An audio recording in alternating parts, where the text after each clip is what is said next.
In a context marked by water scarcity and collective despair, the mass offering of children sacrificed to the god of rain, Tlaloc, carried out in the 15th century, emerged as a response to the drought that devastated the population and crops between 1452 and 1454, when rains failed to come and fields lay barren.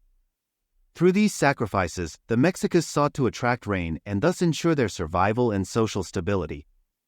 This climatic tragedy was one of the topics addressed at the 9th Encuentro Libertar por el Saber, titled Water and Life, organized by El Colegio Nacional.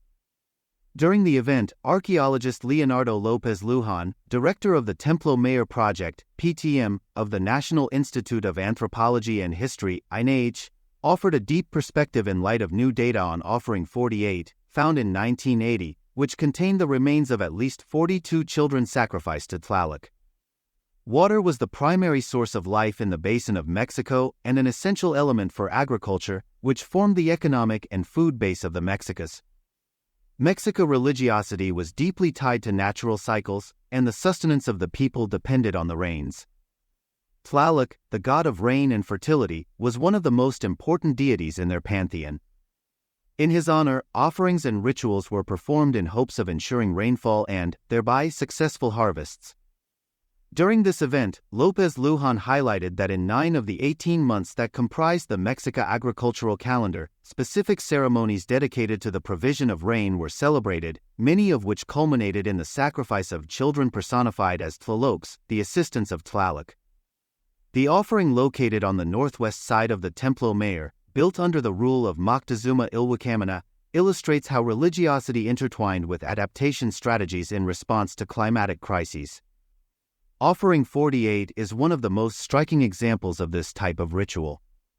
In it were found the remains of 42 children, between 2 and 7 years old, placed inside a box of ashlars in a careful arrangement. The bodies were face up, with contracted limbs, laid on a layer of marine sand, some adorned with calcahut necklaces and a green stone bead in their mouths, symbolizing the sacred. Additionally, the remains were sprinkled with blue pigment, a color associated with Tlaloc, and accompanied by offerings that included gourds, birds, marine elements, and 11 polychrome horizontal figures representing the face of Tlaloc.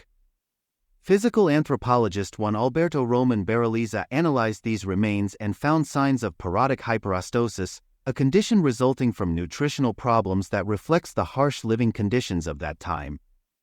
Alongside a calendar stone on the eastern facade of the Templo Mayor, belonging to phases 4 and Eva, with the date C. Toctli 1 Rabbit 1454 AD, which corresponds architecturally and temporally with Offering 48, the doctor indicated that the Mexican Drought Atlas shows indisputable evidence that a major drought was recorded across central Mexico from 1452 to 1454.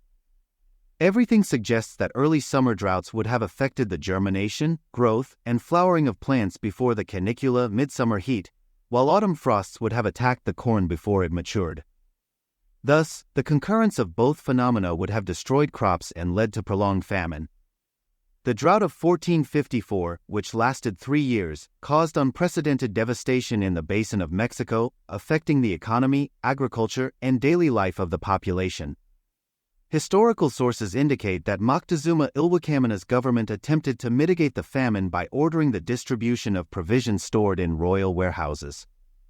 However, these measures were insufficient, and many families were forced to make drastic decisions, such as selling their own children to nearby towns, including the Totonacs of the Gulf of Mexico and the Coahuixcas of Guerrero, in exchange for food. The child sacrifice in Offering 48 reflects the degree of desperation and the complex religious and economic dynamics at play at that time. Climatic fluctuations not only affected crops but also jeopardized the social and political stability of the region. As Dr. López Luján noted in his presentation, subsequent isotope studies on the remains of those sacrificed suggest that some children came from areas such as Oaxaca, Chiapas, and Guatemala, highlighting the geographic extent of the connections and resources mobilized for these rituals.